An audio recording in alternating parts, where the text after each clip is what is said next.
ஸ்ரீ சங்கரா TV நேயர்களுக்கு வணக்கம். சுபதினம் நிகழ்ச்சியில் அனைவரையும் சந்திக்கிறதுல மிகவும் மகிழ்ச்சி. இன்னைக்கு ஜூன் மாதம் 5ஆம் தேதி வெள்ளிக்கிழமை. இந்த நாளுக்கான 12 ராசிக்கும் பலன் மற்றும் பரிகாரத்தை பார்க்கலாம். அதனை தொடர்ந்து நமக்கு ஒரு கேள்வியும் உண்டு. இன்னைக்கு சந்திரன் திருவோண நட்சத்திரத்துல சஞ்சாரம் செய்கிறார்.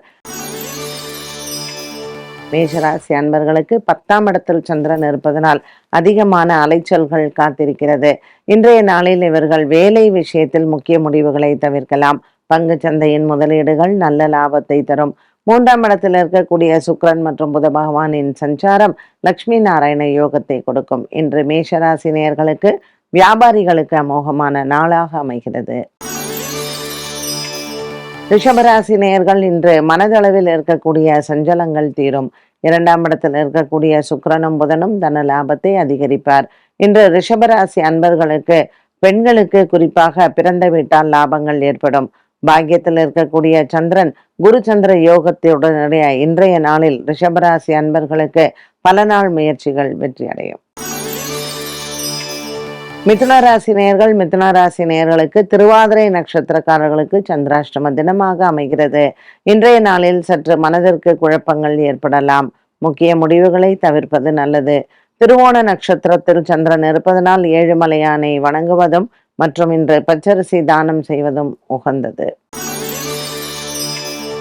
கடகராசி அன்பர்களுக்கு குரு சந்திர யோகத்துடன் அமைந்திருக்கிறது இன்றைய நாள். குரு பார்வையில் சந்திரன் இருப்பதனால் திருமண விஷயங்களில் இன்று உங்கள் முயற்சிகள் வெற்றியடையும்.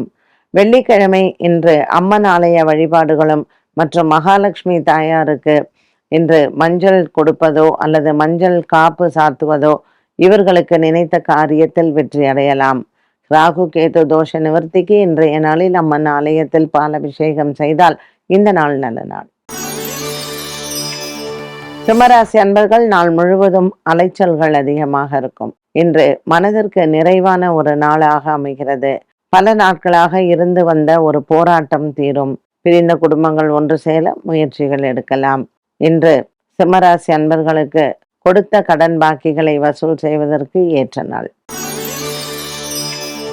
கன்னிராசி நேயர்களுக்கு இன்று பல நாட்களாக இருந்து வந்த மன வருத்தங்கள் தீரும். பங்கு சந்தையின் முதலீடுகள் இன்று நல்ல லாபத்தை பார்க்கலாம். 5ஆம் இடத்தில் சந்திரனும் லாபத்தில் குரு பகவானும் இன்று கன்னிராசி நேயர்களுக்கு வெற்றிகள் தரக்கூடிய நாளாக அமைகிறது. துலாம் ராசி அன்பர்களுக்கு இன்று கொடுக்கல் வாங்கலில் இருந்து வந்த சங்கடங்கள் தீரும். பல நாட்களாக இருந்து வந்த ஒரு மனவேதனை மாறும்.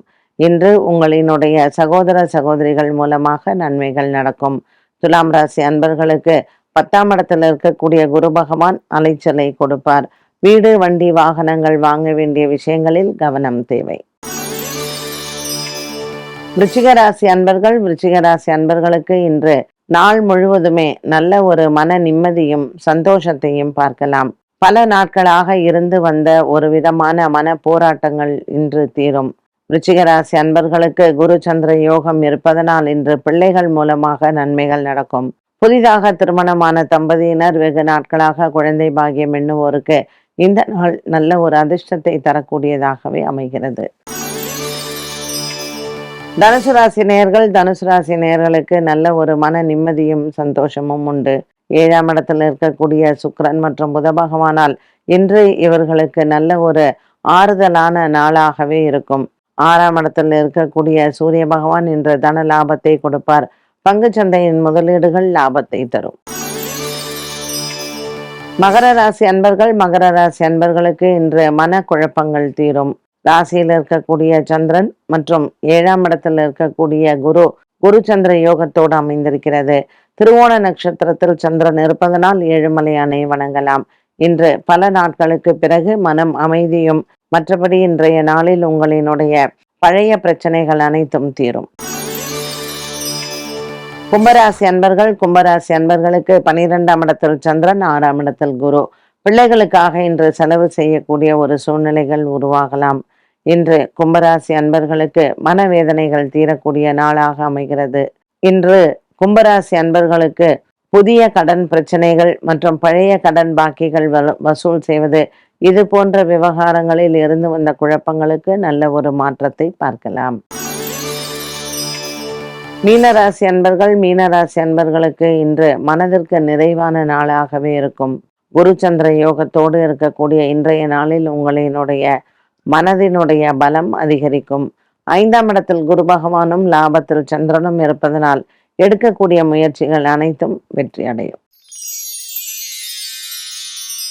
12 ராசிகளுக்கும் உண்டான பலன் மற்றும் பரிகாரத்தை பார்த்தோம். இன்றைய நாளுக்கான கேள்வியை பார்க்கலாம். விருச்சிக லக்னம், லக்னாதிபதி செவ்வாய் 8ஆம் இடமான மிதுன ராசியில் அமர்ந்தால் ஆயுள் எப்படி இருக்கும்? விருச்சிக லக்னத்துக்கு லக்னகாரகன் செவ்வாய் 8ஆம் இடத்துல இருந்தால் புதனுடைய வீட்டில் இப்போ செவ்வாய் தனித்து இருந்ததுன்னு வச்சுக்கோங்களேன், இது எப்பவுமே அவங்களுக்கு அந்த தசா நடக்கணும்.